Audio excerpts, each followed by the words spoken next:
চৈতি simple কিচেনে সবাইকে স্বাগত। আশা করি তোমরা সবাই খুব ভালো আছো আর আমিও ভালো আছি। তো দেখো আমি কড়ার মধ্যে একটা মাছের মাথার এক সাইডটা দিয়ে দিয়েছি। তো আজকে দেখো আমি মাছের মাথা দিয়ে একটা রেসিপি করতে চলেছি। তো বড়দের প্রণাম আর ছোটদের ভালোবাসা জানিয়ে আমি আমার রেসিপিটা শুরু করলাম এখন থেকে। আর যারা আমাকে বন্ধু করেছে বা করেনি সবাইকে আমার চ্যানেলে অনেক অনেক স্বাগত আর অনেক অনেক ভালোবাসা। তো মাছের মাথার একটা সাইড আমি নিয়ে নিয়েছি আর দেখো নুন আর হলুদ আমি কিছুই মাখাইনি আর সাদা তেল আমি মাছের মাথা ভাজার মতো পরিমাণ মতো নিয়েছিলাম। তো আমি দেখো একটু সামান্য হলুদ গুঁড়ো আমি দিয়ে দিচ্ছি আর দেখো পরিমাণ মতো আমি নুন দিয়ে দিলাম। পরিষ্কার করে ধোয়া এটা কাতলা মাছের মাথা, এটা আমি মিডিয়াম ফ্লেমে ভালো করে ভাজা করে নেব।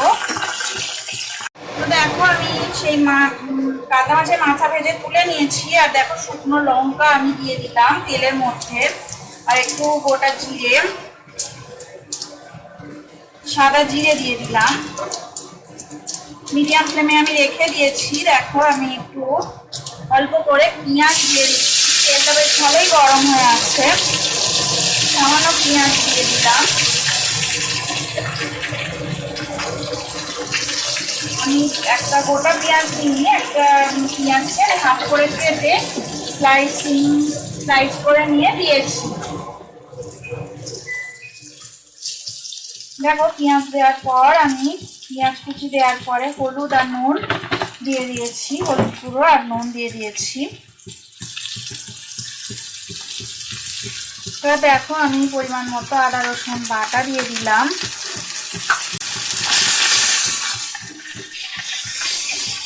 কুচানো পেঁয়াজ আর মশলা সমস্ত কিছু আমি ভালো করে ভাজা করে নিচ্ছি। মিডিয়াম ফ্লেমে রেখে একটু লাল করে পেঁয়াজটা ভাজা করে নিতে হবে।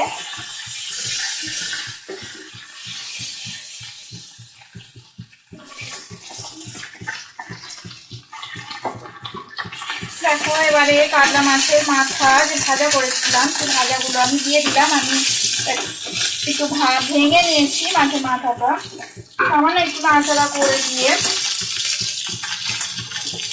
একটু এখন গরম মশলার গুঁড়ো দিয়ে দেবো। হাফ চামচ গরম মশলার গুঁড়ো দিয়ে দিলাম। এটা এখন মুগ ডালটা সিদ্ধ করে রেখে দিয়েছিলাম, তো সিদ্ধ করা মুগ ডালটা আমি দিয়ে দিলাম। আমি 1 কাপের মতো মুগ ডাল সিদ্ধ করে নিয়েছি।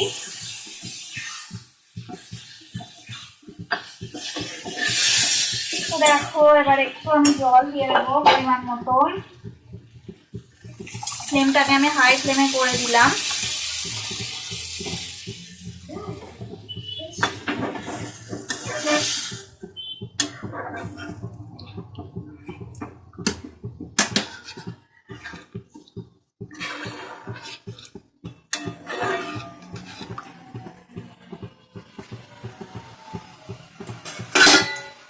আর আমি ঢাকা দিয়ে দেব।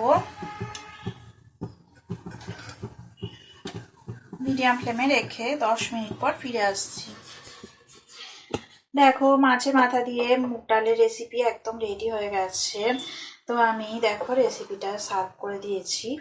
আর এতক্ষণ তো রেসিপিটা দেখার জন্যে সবাইকে অনেক অনেক ধন্যবাদ। তোমরা সবাই ভালো থাকো, সুস্থ থাকো আর আমার রেসিপি এভাবে দেখতে থাকো আর আমাকে ভালো ভালো কমেন্ট করো।